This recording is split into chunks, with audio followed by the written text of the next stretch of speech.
안녕하세요. 2019년 4월 30일 세계경제 10분 만에 읽기 시작하겠습니다. 먼저 세계 시장 요약입니다. 한마디로 말씀드리면 미국 소비의 힘과 연준의 금리 정책이 강화된다는 그런 걱정이 덜어지면서 시장은 안도랠리를 하고 있습니다. 미국 개인 소비 지표가 강하게 발표됐고요. 그러면서 2분기 경제 성장도 지속될 수 있다라는 전망이 나오고 있습니다. 그러면서 시장은 긍정적인 분위기가 형성됐습니다. 여기에 더불어서 PC 물가지수, 중앙은행이 중점적으로 보고 있는 물가지수입니다. 그 물가지수는 약세를 보이면서 경제 성장은 강해지고 물가는 약해지는 추세로 금리 정책은 완화 기조가 유지될 것이라는 그런 시장의 기대입니다. 아직 연준 FOMC 통화정책회의는 이틀간 이제 시작될 예정이고 수요일 날 오후 2시에 제롬 파월 연준 의장이 그 전체적인 내용을 발표할 예정입니다. 보통상 장 마감 전에 발표돼서 마지막 순간에 그 내용에 따라서 주가가 좀 그 뉴욕 증시가 움직입니다. 뉴욕 증시가 움직이고 금리 지표이기 때문에 전반적인 금융시장이 움직입니다. 좀 중요한 그 이벤트가 되겠습니다. 그리고 미중 무역 협상이 4월 30일, 5월 8일 죄송합니다. 중간에 월자가 사라졌네요. 예, 5월 8일입니다. 5월 8일 날 그 북경과 워싱턴에서 이어질 예정이고 문우신 재무장관이 이번 협상에서 최종 타결이 될 수 있었으면 한다는 강한 의지를 보였습니다.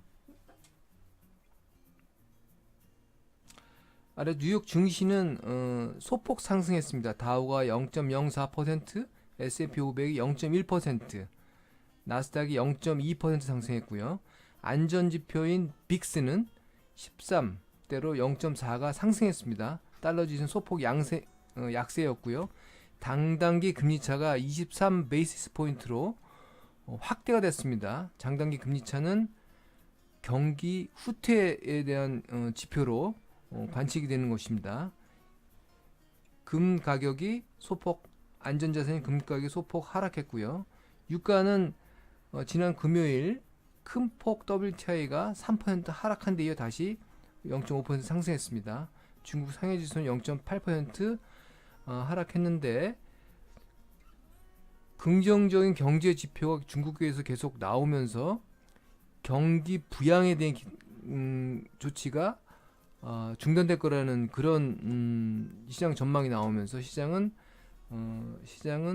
뭐 하락세를 계속 좀 이어가고 있습니다.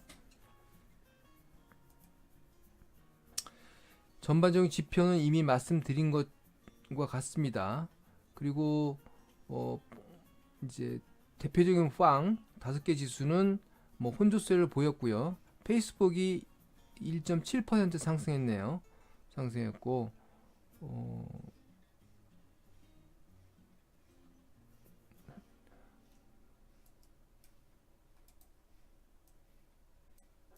상승했고 그 정도만 확인하시면 되겠습니다. 보잉이 좀 하락했고요. 아직도 그 비행기 추락 사고에 대한 여파가 남아 있습니다. 캐터필러가 그 부정적인 기업 아시아 지역에서 실적이 안 좋을 거라는 그 실적 발표 이후에 계속 좀 하락을 하고 있습니다. 보잉과 캐터필러가 미중 무역 분쟁에 가장 민감주로 그 대표하는 주식들입니다. 이상 시장 동향이었고요. 섹터별로 보면 S&P 500 뉴욕의 우리나라의 종합주가지수 같은 그 형태인데 0.11% 상승했고 소폭 상승했죠. 전체 11개 산업 섹터가 있는데 그 중에서 금융지표가 상승했습니다.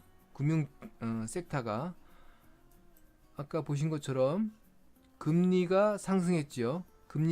장기 금리가 상승을 하면 은행들한테는 긍정적인 뉴스가 됩니다. 그래서 금융지표가 상승했고요. 그 다음에 커뮤니케이션 서비스, 월트 디즈니나 넷플릭스 이런 컨텐츠 기업들이 포진되어 있는 곳입니다. 거기가 0.85% 상승했고요. 뭐 산업 섹터와 그리고 경기 소비자가 조금 상승했네요. 경기 소비자 아니고 필수 소비재가 상승했습니다. 나머지는 대부분 하락했고요. 그 전반적인 뉴스의 헤드만 쭉 살펴보겠습니다. 그 뉴욕 로이터의 뉴욕 시장에 대한 그 내용입니다. S&P 500이 장중에 월요일 장중에 최고치를 경신했다고 합니다. 그리고 10년 그 불마켓 10년 길이의 불마켓을 향해서 지금 가고 있고 소비자 지출 소비 지출과 3월의 소비 지출이 상승했고 그다음에 인플레 지표가 완화되면서 시장은 추동력을 얻었다고 합니다. 미중 무역 분쟁에 대한 타결의 기대를 높였다고 하고요. 그다음에 그 완화된 연준 정책이 지속될 것이라는 것이 시장의 기업 실적을 상승시킬 것이다 하는 그런 분위기입니다. 상무성이 미국 소비 지출이 9년 반 만에 3월에 9년 반 기간 동안 가장 큰 폭 상승했다고 하죠. 그 주요 인플레이션은 14개월 만에 가장 소폭 상승했습니다. 그 이 두 가지가 시장의 주요한 상승 동력이 되겠습니다. 그 연방준비위원회는 화요일 날 이틀간 시작하고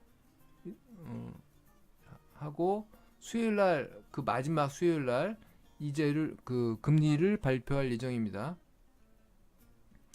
S&P 500에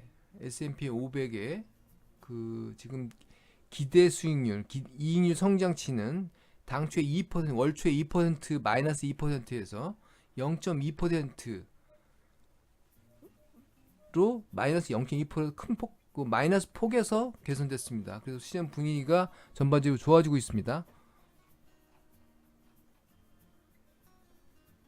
자, 빨리빨리 보겠습니다.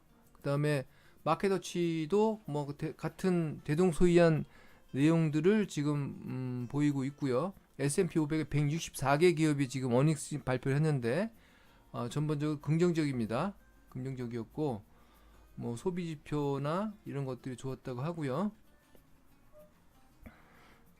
큰 내용은 없습니다. 대동소이합니다. 글로벌 지수도 뉴욕 시장이 상승하면서 개선되고 있고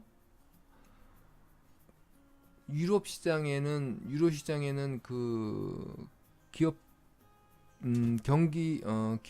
그 기대 지수 이런 것들이 안 좋아지고 스페인 선거의 정치적 불확실성이 사회주의 정당이 정권을 잡았습니다. 그래서 정치적 불확실성이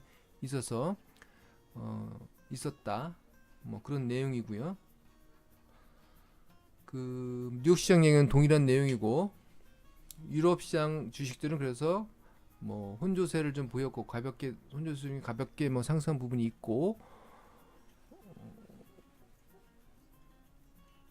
뭐 그런 부분입니다. 그리고 유가는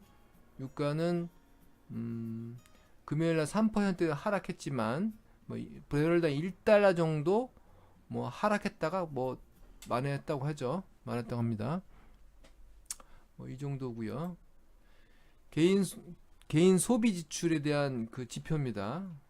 아래 그림 보시면 이러한 모양으로 그 2019년 들어와서 1월에 큰 폭 0.2% 하락했다가 그 개선됐죠. 2018년 말에 큰 폭으로 개선됐다가 안 좋아졌다가 다시 그 좋아지고 있습니다.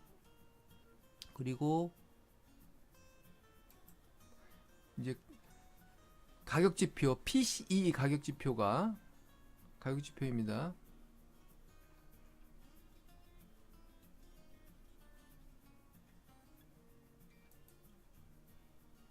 요게 가격지표입니다. 2019년에 0.2% 3월에 0.2% 소폭 상승했습니다. 소폭 상승해서 연율로는 1.5%, 연율로는 2.5%, 연준의 목표가 2%입니다. 그러니까 크게 미달하고 있지요. 그래서 물가가 그 연준의 목표가 합축은 물가입니다. 가장 중요한 게 물가 관리. 물가 관리가 2%보다 한참 미달이기 때문에 금리를 올리지 않을 것이다. 오히려 이번에는 더 내릴 수도 있다는 기대를 시장에서 하고 있다는 얘기도 하고 있습니다. 개인 소비에 대한 그 로이터의 뉴스인데 아까 지표는 보여드렸고 2분기까지 개인 소비 지출이 좋아지면서 2분기까지도 1분기뿐만 아니라 1분기 3.2% 경제 성장에 이어서 2%도 2분기도 좋아질 것이라는 분위기가 이어지고 있습니다.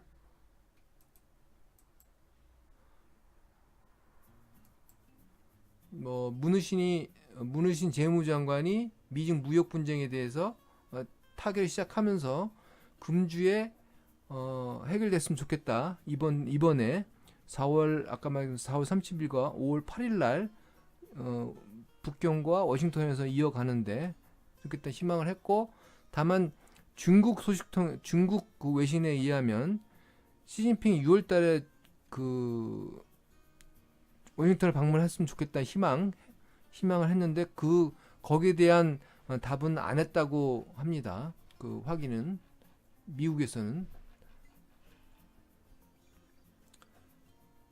자, 이상이 오늘의 그 주요 뉴스였고요. 오늘도 이상 세계경제 10분 만에 읽기 마치도록 하겠습니다. 오늘도 힘찬 하루 되시길 바라겠습니다. 즐거운 하루 되세요. 감사합니다.